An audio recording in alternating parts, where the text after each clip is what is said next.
Hello everyone. तो कैसे हैं आप लोग? स्वागत है आपके channel exam practice with Satish में। तो मध्य प्रदेश प्राथमिक शिक्षक चयन परीक्षा 2025 में पर्यावरण सीरीज का ये 17वां वीडियो, और इसमें हम क्वेश्चन की प्रैक्टिस करेंगे 30 PYQs की, जो आपके एग्जाम के लिए हो सकते हैं बेहद इंपॉर्टेंट। और चूंकि ये आयोग द्वारा पूछे गए प्रश्न है, इसलिए हमें इसे और अच्छे से प्रैक्टिस करनी है, ताकि हमें ये सारे फैक्ट और डेटा जो है हमें याद हो जाए। तो आइए शुरू करते हैं आज की वीडियो। तो ऑब्जेक्टिव ऑफ इन्वायरमेंट स्टडी या पर्यावरण अध्ययन का उद्देश्य क्या है? तो हम जो बच्चों को पढ़ाते हैं पर्यावरण अध्ययन, उसका उद्देश्य क्या रहता है? तो इसके ऑप्शन है कि पर्यावरण स्थिति के बारे में जागरूकता बढ़ाना, या पर्यावरण के प्रति संवेदनशील समाज का निर्माण करना। दूसरा, उचित व्यवहार सिखाना। तीसरा है संवेदनशील समाज का निर्माण करना, और मानवता को समझाना। ये मूल शिक्षा का महत्व। तो देखिए, ये आपके लिए थोड़ा सा कंफ्यूजन हो सकता है। आपको इसका उत्तर पहला वाला लग सकता है कि पर्यावरण के लिए जागरूकता बढ़ाना और संवेदनशील समाज का निर्माण करना, ये उद्देश्य है पर्यावरण का प्राइमरी में पढ़ाने का। लेकिन थोड़ा सा यदि आप डिटेल में जाएंगे, आपको पता होंगे जो प्राइमरी में हम जो ईवीएस पढ़ाते हैं, उसकी 6 थीमें रहती हैं। ठीक है। और उन थीम में क्या रहती हैं, उनको थोड़ा सा आप यदि रिकॉल करेंगे, पहली रहती है परिवार और दोस्त। बात करें भोजन की, घर और आश्रय। इस तरह की 6 थीमें जो हैं, इसी में आगे शामिल हो जाता है आपका पानी, यात्रा, और इसके बाद जो वे चीजें जिन्हें हम बनाते हैं, और जिन्हें हम करते हैं। आप इनमें देखें तो इनमें प्लांट्स के बारे में जानकारी बहुत कम है। भोजन में भी थोड़ा आ जाता है, आश्रय में आ जाता है, पानी के अंतर्गत थोड़ा बहुत आ जाता है। लेकिन आप ये देखें कि पूरी ईवीएस उनकी उन पर आधारित नहीं है, केवल कि पेड़ पौधों पर आधारित है। वहीं रिलेशन की बात की गई है, परिवार दोस्तों की, भोजन हमें किस तरह करना चाहिए, शेल्टर की बात की गई, यात्राओं की बात की गई है। तो यहाँ पर ईवीएस सिखाने का उद्देश्य ये है कि उनमें मूल्यों का निर्माण करना। मूल्य क्या होते हैं? ईमानदारी होती है, इसी तरह क्या होती है, जवाबदारी होती है, रिस्पॉन्सिबिलिटी। रिस्पॉन्सिबिलिटी पैदा करना कि पर्यावरण के बारे में वो रिस्पॉन्सिबल हो सके। उचित व्यवहार सिखाना, तो ये सब किस में आएगा? आपका importance of value education. I hope आपको क्लियर हो गया होगा। आगे देखते हैं, वायु प्रदूषण के लिए कौन सा प्रबंधन जो है विकल्प है? Which of the following is the management option of the air pollution?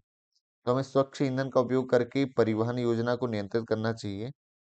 तो ये हो सकता है सीएफसी का अत्यधिक उपयोग, ये तो नहीं होगा कि हम और अधिक इससे पॉल्यूशन क्या हो जाएगा, बढ़ जाएगा। चिमनी के माध्यम से धुआं निकालना उतना अधिक कारगर नहीं है। लकड़ी का अधूरा दहन, तो ये तो होगा ही नहीं। ऑप्शन नंबर जो 1 है कि स्वच्छ ईंधन का उपयोग करके परिवहन योजना को नियंत्रण करना, ये एक आपका मैनेजमेंट हो सकता है एयर पोल्यूशन को कंट्रोल करने के लिए। जैसे स्वच्छ ईंधन के तहत आपका क्या हो सकता है, सीएनजी वाले जो हमारे वाहन हैं, वहीं इलेक्ट्रिक व्हीकल्स हैं, ये हमारे क्या हो सकते हैं, वायु प्रदूषण को कंट्रोल करने में हेल्प कर सकते हैं। आगे देखते हैं, एक पारिस्थितिकी तंत्र में बड़ी संख्या में जुड़ी श्रृंखलाएं क्या बनाती हैं मिलकर के? तो खाद्य श्रृंखलाएं जो मिल करके जो है पूरा एक खाद्य जाल का निर्माण करती हैं, ये आपको पता होगा। ये क्या है? इसका सही उत्तर है फूड वेब, या खाद्य जाल का निर्माण करती हैं खाद्य श्रृंखलाएं बन करके। आगे देखते हैं, खनन, यहाँ पर माइनिंग की बात की गई है, में शामिल प्रमुख पर्यावरणीय मुद्दे कौन से हैं? तो खनन यानी माइनिंग से क्या हो सकता है? जंगल ह्रास हो सकता है, बिल्कुल हो सकता है। भारी वर्षा होगी, तो ये तो नहीं होगा। ऊपर से वर्षा कम हो जाएगी। उर्वरता बढ़ेगी, तो ये नहीं होगा। बायोडिग्रेशन, ये नहीं होगा। तो पहला आपका सही है। इससे क्या होता है? माइनिंग से डिप्लीशन ऑफ फॉरेस्ट होता है और डिस्रप्शन ऑफ इकोलॉजी, पारिस्थितिकी का विघटन होता है। इसलिए उत्तर नंबर 1 इसका सही उत्तर है। किसी क्षेत्र में किसी निश्चित समय पर किसी पारितंत्र में जीवित पदार्थ की कुल बायोमास क्या कहलाता है? तो इसको स्टैंडिंग क्रॉप कहा जाता है। ये देखने में कंफ्यूजन लग सकता है, यहाँ पर क्रॉप्स का मतलब फसल से नहीं है। और इसका हिंदी यदि आप देखते हैं गूगल में, तो इसका मिलता है स्थायी फसल। स्थायी फसल का ये मतलब होता है कुल जीवित जो पदार्थ हैं पूरे किसी पारितंत्र में, तो उसका जो बायोमास, उसका जो मास जो है, द्रव्यमान क्या कहलाएगा? उसको बोला जाता है स्टैंडिंग क्रॉप बोला जाता है।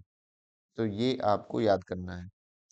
को बायोमास बोलेंगे लेकिन जीवित पदार्थ का जो रहेगा वो स्टैंडिंग क्रॉप्स कहेंगे। आप इसको गूगल भी कर सकते हैं, आपको यही उत्तर मिलेगा। आयोग ने भी इसी उत्तर को सही माना है। आगे देखते हैं, जल में होने वाली क्रमिक अवस्थाओं के क्रम को क्या कहते हैं? तो जल का यूज करते हुए जो अवस्थाएं हैं अलग अलग, उनको बोला जाता है हाइड्रोसेरे। ये आपको याद रखना है, एक फैक्ट है। आप इसको इस तरह से भी समझ सकते हैं कि आप एक फोटो देख रहे हैं, तो जल की मात्रा के अनुसार जो है पौधे अलग अलग प्रजातियां पाई जाती हैं। ये जो बहुत डीप में पाए जाते हैं, ये कुछ जो उथले में पाए जाते हैं, ये जो है दलदली क्षेत्र में पाए जाते हैं। आगे वुडलैंड स्टेज है, ये हो गया फॉरेस्ट स्टेज। तो जल की जो है ट्रेंड्स ऑफ सक्शन जो रहता है, यानी जल की मात्रा के अनुसार, जल के क्रमिक परिवर्तन के अनुसार, जल में होने वाले क्रमिक अवस्थाओं के क्रम को, ये क्या लिखा है, सक्सेशनल स्टेजेस हैं, ये हैं। तो ये कहलाता है हाइड्रोसेरे। आपको इसको याद रख लेना है। आगे देखते हैं, और यहाँ पर ये जो सक्सेशनल है, इसका मतलब ये होता है कि जल का अवशोषण। यहाँ पर हिंदी कई बार जो है बिल्कुल सही नहीं लिखते हैं, यहाँ क्रमिक की जगह जो है एक अवशोषक भी हो सकता है वर्ड सक्सेशनल। आपने सुना होगा सक्शन मतलब क्या होता है, अवशोषण करना। आगे देखते हैं, हार्बिवोर या शाकाहारी को क्या कहा जा सकता है? तो शाकाहारी हमेशा प्राथमिक उपभोक्ता रहते हैं, जो हरे पेड़ पौधों को खाते हैं, उन्हें हम क्या बोलते हैं? वो कहलाते हैं आपकी शाकाहारी कहलाते हैं। ये आपको जो है याद रखना है, प्राथमिक उपभोक्ता। आगे देखते हैं, कौन सा अधिनियम यह कहता है कि किसी भी जंगली पक्षी के घोंसले को जानबूझकर लेना, नुकसान पहुंचाना अवैध है, जबकि यह उपयोग में बनाया जा रहा है। किसी जंगली पक्षी का अंडा लेना, नष्ट करना भी गैर कानूनी है। तो ये जो है हमारा, इसका जो सही उत्तर है वह है wild life and country side act 1981। ये जो है ये फैक्ट आपको याद रखना है। और यह जो अधिनियम है, यह जो एक्ट है, ये हमारे इंडिया का नहीं है, यूके का कानून है। 1981 में इन्होंने बनाया था। और जंगली जो पशु पक्षी हैं, स्पेशली उनके संरक्षण के लिए, कि उनके यदि कोई अंडों को जो है नष्ट करता है, जो जंगली जो पक्षी हैं, और उन्हें जो घोंसलों को जो है नुकसान पहुंचाना, उनके जो नेस्ट हैं, ये जो है उन्होंने अवैध, इलीगल जो बोला था, इलीगल बोला था। ठीक है, तो ये आपको याद रखना है। ये इतना इम्पोर्टेंट नहीं है, लेकिन फिर भी पूछा है प्रश्न सवाल तो हमें याद रखना है, क्योंकि यूके का इन्होंने एक्ट पूछा है कि भारत में किस स्थान को ठंडा मरुस्थल कहा जाता है? तो आपने दो प्रकार के मरुस्थल होते हैं, एक गर्म, एक होते हैं ठंडे। तो जो बहुत ठंडे प्रदेशों में पाए जाते हैं, जैसे भारत में लद्दाख वाला जो क्षेत्र है, वहाँ जो डेजर्ट पाया जाता है मरुस्थल, वो सबसे ठंडा जो है मरुस्थल है हमारे पूरे विश्व में। तो ये आपको याद रखना है। तो जो कोल्ड डेजर्ट हमारे भारत में है वो है लद्दाख। वहीं बात करें थार का मरुस्थल, हमारे भारत का क्या है, गर्म मरुस्थल है, जो राजस्थान में सबसे ज्यादा फैला हुआ है। आगे देखते हैं, निम्नलिखित में से कौन सा पक्षी अपना घोंसला बनाने के लिए जोड़ी में काम करता है? ये इसका सही उत्तर है सनबर्ड है। तो सनबर्ड जो है, ये जो है कई बार पूछा भी गया है, ये जो है जोड़े में काम करते हैं। बात करें घोंसला निर्माण में, तो ये क्या करते हैं दोनों, एक करता है, एक सामग्री इकट्ठा करता है। जैसे नर जो रहेगा वो सामग्री इकट्ठा करता है घोंसला बनाने के लिए, और जो फीमेल रहती है वो क्या करती है, अलग अलग डिजाइन के जो है घोंसले, जो है घोंसलों का निर्माण करती है। तो इस तरह दोनों मिल करके क्या करते हैं, अपने घर का निर्माण करते हैं। और बाकी चीजों में भी, चूजों को खाना खिलाना हो अपने बच्चों को, है ना, कहीं बाहर जाना हो, तो ये जो है जोड़ी में काम करते हैं, मिलजुल कर काम करते हैं। तो ये जो है इसका सही उत्तर है आपका सनबर्ड। तो ये जो घोंसले हैं, उनके घर हैं पक्षियों के, उससे संबंधित भी प्रश्न पूछे जाते हैं। और ये वाला जो बहुत इंपॉर्टेंट क्वेश्चन है, ये पिछली दोनों वीडियो में भी ये रिपीट हुआ है क्वेश्चन, अलग अलग तरीके से, यानी अलग अलग प्रश्न पत्रों में पूछा गया है। आर्कियोलॉजिकल सर्वे ऑफ इंडिया, भारतीय पुरातत्व सर्वेक्षण, इसकी स्थापना जो है हमारी होती है 1961 में। और किन्होंने की है, अलेक्जेंडर कनिंघम। ये आपको इनका नाम याद करना है, अलेक्जेंडर कनिंघम ने इनकी स्थापना की है। और इन्होंने, इनको जो है भारतीय पुरातत्व सर्वेक्षण का जनक भी माना जाता है। ठीक है, क्योंकि इन्होंने स्थापना की है इसकी, और इन्होंने बहुत सारे जो साइट्स हैं, जो स्थल हैं, उनकी खोज भी की है, जो पुरातत्व स्थलों की खोज की है। ये आपको याद रखना है। और इसका क्या है, स्थापना क्यों की गई है, कि एक ऐतिहासिक संरचनाओं की सुरक्षा के लिए कोई एक कानूनी प्रावधान इसके पहले नहीं था।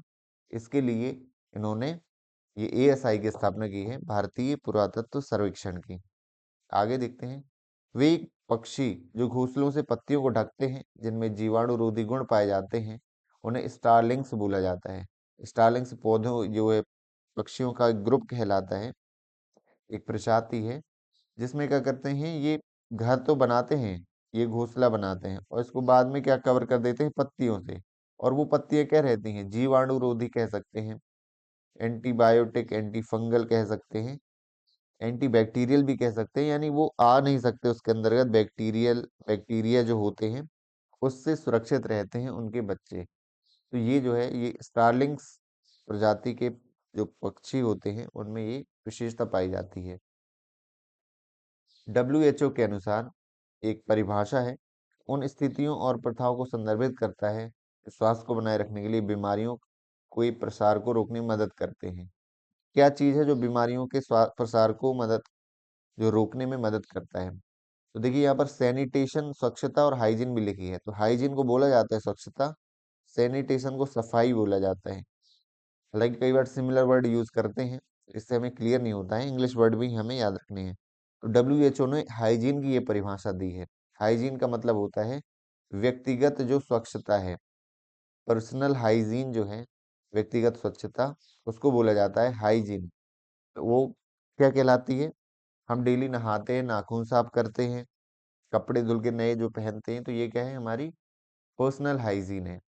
तो इन्होंने इसी की परिभाषा दी है, हाइजीन की परिभाषा दी है किसने, डब्ल्यूएचओ ने। डब्ल्यूएचओ के बारे में आपको ये पता ही होगा कि स्थापना जो है, इसकी जो स्थापना 7 अप्रैल 1948 में की गई है। और कहाँ की गई है, स्विट्जरलैंड के जिनेवा शहर में। स्विट्जरलैंड के जिनेवा शहर में इसकी स्थापना की गई है।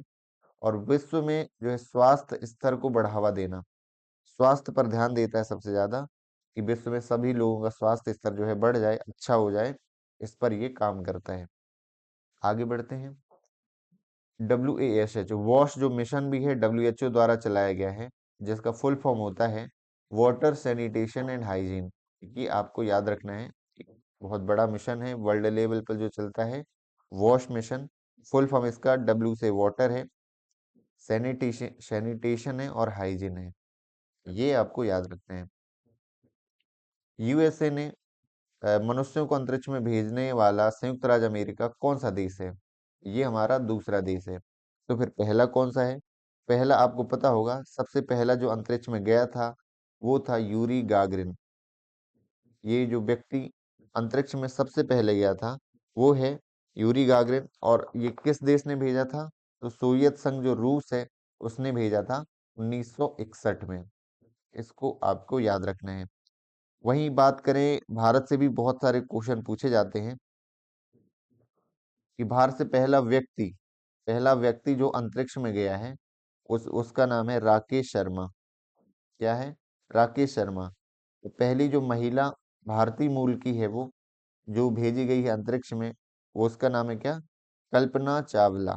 ये आपको याद रखना है। दो जो है हमारे इंडियंस जो है हमारे गए हैं कहाँ पर? अंतरिक्ष में। वहीं कई चंद्रमा पे भी पूछे जाते हैं क्वेश्चन, कि चंद्रमा पर रखने वाला पहला जो है व्यक्ति कौन है? तो वो है हमारा नील आर्मस्ट्रॉन्ग। Neil Armstrong. और ये जो है, ये रूस ने नहीं भेजा था, ना इंडिया ने, ये भेजा था नासा ने, यानी अमेरिका स्पेस एजेंसी ने। नील आर्मस्ट्रॉन्ग, इसका भी हमें याद रखना है, कि चंद्रमा पर पहुंचने वाला पहला व्यक्ति, कदम रखने वाला पहला व्यक्ति नील आर्मस्ट्रॉन्ग था। बढ़ते हैं अगले प्रश्न में। भारतीय अंतरिक्ष अनुसंधान संगठन इसरो की जब स्थापना हुई है, तो भारत के प्रधानमंत्री कौन थे? आपको पता होगा, इसरो की स्थापना 1969 में की गई है। इसका हेडक्वार्टर कहाँ है? बेंगलुरु में है। और इसका लॉन्चिंग स्टेशन क्या है? सतीश धवन अंतरिक्ष सतीश धवन अंतरिक्ष केंद्र जो है, और ये कहाँ पर है? हरिकोटा, श्री हरिकोटा में जो है, ये हमारा लॉन्चिंग स्टेशन है। तो जब ये स्थापना हुई 1969 में, तो पीएम कौन थे? तो इंदिरा गांधी इस समय पीएम थी। इंदिरा गांधी का जो ये कार्यकाल था 1966 से 1977 से, ये पहला कार्यकाल था। इसके बाद भी जो है ये एक बार प्रधानमंत्री बनी है। तो ये जो आपका प्रश्न का उत्तर सबसे सही है वह है इंदिरा गांधी। अगले बढ़ते हैं। 2008 में एंट्रिक्स कॉरपोरेशन को किस श्रेणी का दर्जा दिया गया? ये इंपॉर्टेंट क्वेश्चन उतना है नहीं है, लेकिन फिर भी पूछा गया है, तो इसको देख लेते हैं। मिनी रत्न कंपनी का इसको दर्जा दिया गया है। एंट्रिक्स कॉरपोरेशन क्या है? यह एक जो है आपकी भारतीय, कह सकते हैं सरकारी या सरकार के स्वामित्व वाली कंपनी है। इसका मतलब ये प्राइवेट कंपनी नहीं है, शायद इसीलिए पूछा होगा। ये गवर्नमेंट कंपनी है और ये अंतरिक्ष विभाग के अंतर्गत आती है। अंतरिक्ष विभाग, और अंतरिक्ष विभाग मतलब अंतरिक्ष विभाग के अंतर्गत इसरो भी आता है, और अंतरिक्ष अंतरिक्ष विभाग के अंतर्गत ये जो कॉरपोरेशन है एंट्रिक्स कॉरपोरेशन, ये कंपनी भी आती है। और इसका काम क्या है? ये जो है स्पेस, अंतरिक्ष के क्षेत्र में जो है कमर्शलाइजेशन, वाणिज्य को बढ़ावा देती है। आपने सुना होगा जैसे स्पेस एक्स एक कंपनी है, कहाँ की? अमेरिका की। वो क्या करती है? लोगों को ले जाती है स्पेस टूर के लिए। मतलब लोग क्या करेंगे, 1 घंटे के अंतर्गत उसमें बैठेंगे सैटेलाइट में, और वो अंतरिक्ष तर हो करके वापस आ जाएंगे 1-2 घंटे में। यानी ये कहाँ से, ये टूरिज्म के कौन सा है? हमारा स्पेस टूरिज्म को बढ़ावा देता है, और इससे क्या है, रेवेन्यू जनरेट होती है। तो हमारा जो एंट्रिक्स कॉरपोरेशन भी कुछ इसी दिशा में काम करता है। आगे चलकर जो है हम स्पेस टूरिज्म को बढ़ावा दें। अभी हम केवल बस, ट्रेन और हेलीकॉप्टर यहाँ तक सीमित ना रहें, हम अंतरिक्ष में भी यात्रा करने जाएं, घूमने जाएंगे।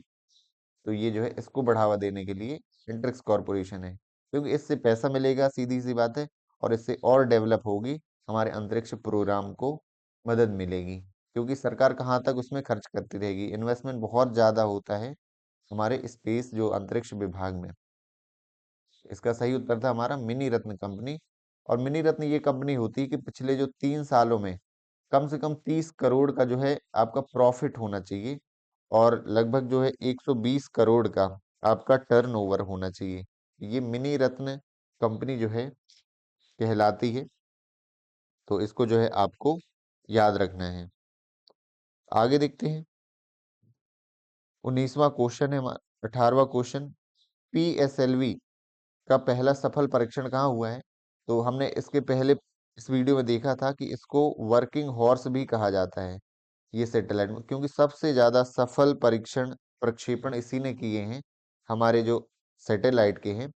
इसलिए इसको वर्किंग हॉर्स ऑफ इसरो कहा जाता है। और इसका सबसे जो पहला सफल प्रक्षेपण कब किया गया था? वह किया गया था 1994। तो इसको बनाया हमारा इसरो ने। इसमें 4 चरण पाए जाते हैं, और 2 लिक्विड है और 2 ठोस आपके ईंधन इसमें प्रयोग होता है 2 चरणों में। तो ये आपको याद रख लेना है। इसके पहले जो है हमने जीएसएलवी का भी आया था कि जीएसएलवी मार्क 2 ने अपनी पहली उड़ान 2001 में भरी थी, और इसका क्या है, पीएसएलवी का 1994। तो ये आपको याद रखना है। आगे देखते हैं। निम्नलिखित में से कौन सा पीएसएलवी पीएसएलवी असफल रहा है? असफल कौन सा रहा है? तो इनमें से जो रहा है असफल, इसको एज अ फैक्ट याद कर लेना है। पीएसएलवी D1 ये असफल रहा है, हमारा 1993 भेजा गया था। असफल क्यों? क्योंकि 1994 में सफल रहा है, और पहला, इससे पहले वाला जो है क्या, ये अनसक्सेसफुल रहा है 1993 में। कुछ इसमें सॉफ्टवेयर की प्रॉब्लम आ गई थी जब ये लॉन्च किया जा रहा था पीएसएलवी D1 को, तो सॉफ्टवेयर की प्रॉब्लम आ गई, इसलिए पहला असफल था 93 में। और अगले साल ही जब हमने पहला पीएसएलवी जो है सफल प्रक्षेपण किया था, इसका लॉन्चिंग व्हीकल का। आगे देखते हैं। हाल ही में उपग्रह अमजोनिया को इसरो के पीएसएलवी द्वारा जो है फरवरी 2021 में लॉन्च किया गया है। तो ये उस समय का क्वेश्चन है, 2022 का ये पीवाईक्यू है। तो उस समय अमेजोनिया से नाम से स्पष्ट है, अमेजोन के जंगल ब्राजील में होते हैं। तो ब्राजील का हमने क्या किया था, उनका उपग्रह हमने लॉन्च किया था अपने पीएसएलवी के द्वारा। आगे देखते हैं। पीएसएलवी की ऊंचाई कितनी है? तो ये हमारा जो पीएसएलवी है 44 मीटर ऊंचा एक सैटेलाइट है, तो ये आपको याद रखना है। आप इसको पिक्चर में भी देख सकते हैं कि ये पीएसएलवी हमारी सैटेलाइट है, ये इसका पहला चरण है। इसमें जो है 6 एक्सटेंडेड स्ट्रैप ऑन्स ये व्हीकल्स लगाए जाते हैं। इसके बाद ये जो दूसरा चरण है इसका, जो फर्स्ट स्टेज कहलाता है, इसके बाद जो है ये सेकंड स्टेज है हमारा, और ये थर्ड स्टेज है इसका, और ये फोर्थ स्टेज है इसका। ये आपको याद रखना है। इसमें लिखा है क्या, 2 लिक्विड इंजन इसमें यूज होते हैं। कुल मिला के आपको इतना डीप में नहीं जाना है, आपको जस्ट देखना है कि इसमें 4 चरण पाए जाते हैं, 1 2 3 और ये आखिरी का पूरा 4 चरण। आगे देखते हैं न्यू स्पेस इंडिया लिमिटेड। आपको पता है 2019 में इसकी स्थापना की गई है, पुरानी वीडियो में हमने चर्चा की थी। और इसरो का जो वर्कलोड कम करने के लिए इसको बनाया गया है। और आता किसके अंतर्गत आता है? ये हमारे भारत के अंतरिक्ष विभाग के अंतर्गत आता है क्या, न्यू स्पेस इंडिया लिमिटेड। ये आपको याद रख लेना है। आगे जनवरी 2022 तक कौन न्यू स्पेस इंडिया लिमिटेड के अध्यक्ष और प्रबंधक निदेशक हैं? तो ये जो है राधा कृष्णन दुरेराजी। तो इन्होंने इसलिए पूछा है क्योंकि उस समय अभी भी यही जो है हमारे अध्यक्ष हैं किसके, न्यू स्पेस इंडिया लिमिटेड के। तो ये आपको याद रखना है, राधा कृष्णन दुरेराजी। ये इनका नाम डी राधा कृष्णन भी दिया रहता है। आगे देखते हैं जीएसएलवी मार्क टू के बारे में कौन सा सही नहीं है? जीएसएलवी मार्क टू आपने देखा है कि ये 3 चरण होते हैं इसके, और जो ऊपर वाला चरण रहता है तीसरा, उसमें क्रायोजेनिक इंजन यानी एक स्पेशल इंजन बनाया जाता है, और ये इसमें गैस जो है भरी रहती है लिक्विड फॉर्म में, जो कि बहुत ज्यादा ऊर्जा उत्पन्न करती हैं। इसी कारण इसकी शक्ति बहुत ज्यादा रहती है। तो सही नहीं है, तो इसका मैं यही बता देता हूँ आपको कि इसका जो है आपका पहले चरण में इंजन का विकास उपयोग किया जाता है। तो ये कथन हमारा गलत हो जाता है कि पहले चरण में विकास इंजन मतलब एक जो क्रायोजेनिक इंजन का नाम होता है विकास इंजन बोला गया है, हमारे इंडिया में बोला जाता है। क्रायोजेनिक इंजन जो विकास इंजन है, इसका उपयोग थर्ड स्टेप में किया जाता है, तीसरे चरण में। बाकी जो है पहला चरण पीएसएलवी से लिया गया है।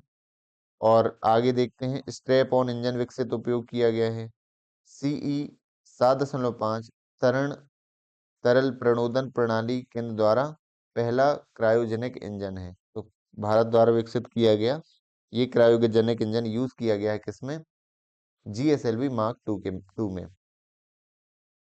यदि आप थोड़ा अंतर करना चाह रहे हैं पिक्चर से, तो आप देख सकते हैं कि ये हमारी पीएसएलवी सैटेलाइट है। तो इसका पहला चरण जो है इस तरह का बना हुआ है, और ये हमारा पीएसएलवी है, और ये हमारा जीएसएलवी है। तो ये भी एक तरह का बना है। इसमें 3 स्टेप पाए जाते हैं। जो ऊपर है इसमें पाया जाता है आपका कौन सा, ये लिखा हुआ है इसमें क्या पाया जाता है, क्रायोजेनिक इंजन पाया जाता है। The cryogenic upper stage of GSLV impart a high velocity payload. ये आपको याद रखना है। तो ये 3 चरण है, इसमें पीएसएलवी में 4 चरण है। और ये एक विकसित मॉडल है, जैसे हमारा आईफोन 13 आईफोन 14 होता है, इसलिए पीएसएलवी को आईफोन 12 मान सकते हैं। ये हमारा आईफोन 13 है, क्योंकि इसके बाद भी और हमारे विकसित हो चुके हैं। आगे देखते हैं जो हमारा भूतुल्यकाली उपग्रह प्रमोचक रॉकेट, आपको सीधे इंग्लिश देखना है इसका कि ये क्या है, जीएसएलवी मार्क 3 ने किस वर्ष सफलतापूर्वक उपग्रह को कक्षा में स्थापित किया था, जीसैट 19 को। इसका जो सही उत्तर है हमारा, सही उत्तर है इसका 2017 में। तो जो 2017 में जीएसएलवी जो मार्क 3 है, ये किसको ले गया था, ये एक लॉन्चिंग व्हीकल हो गया, तो ये किसी ना किसी सैटेलाइट को ले जाएगा। तो वो सैटेलाइट कौन था, GSAT-19। इसका प्रक्षेपण किया था, और ये एक संचार उपग्रह है, कम्युनिकेशन में काम आता है। ये इसका सही उत्तर जो है 2017। आगे देखते हैं भारत में पहली बार पुनः उपयोगी जो है प्रमोचक रॉकेट प्रौद्योगिकी, आपने देखा होगा जो स्पेस एक्स है या नासा की स्पेस एजेंसी है, स्पेस एक्स प्राइवेट एजेंसी है, तो उन्होंने ऐसे रॉकेट विकसित किए हैं कि रॉकेट ऊपर जाएंगे किसको, सैटेलाइट को छोड़ने, और वापस यहीं आ जाएंगे अपने लॉन्चिंग स्टेशन में। इसका मतलब है केवल हमें फ्यूल बस भरना पड़ेगा। अभी तक क्या होता था जनरली कि रॉकेट जाते थे ऊपर छोड़ने सैटेलाइट को और वहीं नष्ट हो जाते थे। तो इतना सारा जो रिवेन्यू है हमारा, पैसा है, पूरा बर्बाद हो जाता था, क्योंकि दोबारा से हमें बनाना पड़ता था। अब क्या है, इसका कई जगह प्रयोग होने लगा है, तो धीरे धीरे विकसित हो रहा है कि किस तरह से हम ये जो रॉकेट है, या हम कह सकते हैं लॉन्चिंग व्हीकल है, इसका हम रीयूज कर सकते हैं। तो भारत में पहला रीयूज वाला RLV कब लॉन्च किया गया था, इसका प्रक्षेपण कब किया गया है, परीक्षण, इसका जो पहला सफल परीक्षण जो किया गया है वह किया गया है 2016 में। तो ये आपको याद रखना है। आगे देखते हैं, रचनात्मक अभिव्यक्ति, क्रिएटिव जो आपकी एक्सप्रेशन है, की सुविधा प्रदान करने वाली युक्तियां क्या हैं। टीम वर्क को प्रोत्साहित करना चाहिए, क्योंकि फिर भी प्रत्येक बच्चे पर ध्यान दें। तो ये बहुत सही उत्तर है कि कोई भी रचनात्मक व्यक्ति टीम वर्क से ही निकलती है, साथ साथ में उसमें बच्चे पर भी हमें ध्यान देना चाहिए। कक्षा में गैर तनावपूर्ण प्रतिस्पर्धी माहौल बनाएं। इससे रचनात्मकता नहीं आती कि बहुत प्रतिस्पर्धी माहौल हम बनाते हैं तनावपूर्ण, लेकिन जो है टीम वर्क होता है और जहाँ बच्चे पर ध्यान दिया जाता है, तो इसका जो ओनली वन जो है इसका सही उत्तर है। आगे देखते हैं, ईवीएस में रचनात्मक अभिव्यक्तियां। यहाँ पर हमारे आयोग की ये टेंडेंसी रही है कि कोई एक टॉपिक पूछ लेता है तो उसी से ही बहुत सारे प्रश्न पूछता है। तो ये पुराना प्रश्न भी इसी से था, और ये वाला भी हमारा क्रिएटिव एक्सप्रेशन से है। कौन सा गलत है? तो रचनात्मक सीखने से उत्तेजित होती है, बहुमुखी सोच प्रक्रिया रचनात्मकता को बाधित करती है, ये गलत है हमारा। पूछा है कि कौन सा कथन क्या है, गलत। तो जो कोई बच्चा बहुमुखी है, डाइवर्जेंट है थिंकिंग वाला, उससे जो है रचनात्मकता बढ़ती है, क्रिएटिविटी क्या होती है, बढ़ती है, बाधित नहीं होती है। ये इसका गलत उत्तर है। बाकी देखें, पर्यावरणीय मुद्दों का जवाब दे सकती है रचनात्मकता, बिल्कुल इससे सॉल्यूशन निकल सकते हैं। क्रिएटिविटी है, परिवर्तन को प्रबंधित करने की क्षमता रखती है, तो enhance the ability to manage change, तो ये बिल्कुल रचनात्मकता होगी, तो मैनेज कर पाएंगे जो चेंजेस आ रहे हैं। आगे देखते हैं, निम्नलिखित में से कथन किससे संबंधित है। गैर तनावपूर्ण माहौल जो है और एक मजेदार माहौल बनाएं, इसका जो है रचनात्मक अभिव्यक्ति के लिए जो है युक्तियां। थोड़ा सा मैं एक पुराने प्रश्न में क्लियर कर दूं कि यहाँ पर जो है भले ही आयोग ने इसका उत्तर ये दिया है कि ओनली वन, लेकिन यहाँ पर दोनों होगा, क्योंकि कक्षा में गैर तनावपूर्ण माहौल और प्रतिस्पर्धी बनाएंगे तो भी इसमें रचनात्मकता जो है आएगी, क्योंकि इस पे जो है एक याचिका भी दायर की गई थी। अब उसका जो है वो आया नहीं था अलग से, लेकिन आयोग ने वन को माना है, लेकिन होंगे इसके दोनों सही उत्तर। गैर तनावपूर्ण माहौल भी रचनात्मकता को बढ़ावा देता है, क्योंकि जो कि इस प्रश्न से क्लियर हो रहा है कि कक्षा में गैर तनावपूर्ण माहौल बनाएं और सीखने के लिए माहौल बनाएं। इसका जो उत्तर है कि क्रिएटिव एक्सप्रेशन जो है फैसिलिटी, ये इससे संबंधित है कथन हमारा। आज की वीडियो का जो है आखिरी प्रश्न, स्रोत विधि। स्रोत विधि क्या कहलाता है? जब कोई टीचर पढ़ाता है उसके स्रोत तक जाता है, जैसे कोई इतिहास पढ़ाना हो तो जी इसका स्रोत क्या है, कौन सी बुक में इसका अध्ययन है, उस समय के नक्शे क्या थे, मैप क्या थे, कि मुगल काल के समय क्या था भारत का नक्शा। तो स्रोतों की जब जानकारी होती है, मूल स्रोतों तक पहुंचना आसान नहीं है, बिल्कुल सही है, और जटिल तकनीकी होता है, तो दोनों सही है। जब स्रोत विधि का उपयोग करता है शिक्षक बड़ी क्लासों में, इतना आसान नहीं होता है, बहुत रिसर्च करनी पड़ती है मूल स्रोत तक पहुंचने के लिए, और थोड़ा ये टेक्निकल भी है, जटिल भी है, कॉम्प्लेक्स भी है। तो ये दोनों जो है सर इसके सही हैं। आई होप आपको आज की वीडियो जो है समझ में आई होगी, क्वेश्चंस आपको इम्पोर्टेंट और उसके फैक्ट समझ में आए होंगे। तो इसी तरह की वीडियोस मैं लाता रहूंगा। Thank you for watching this video, मिलते हैं अगली वीडियो में।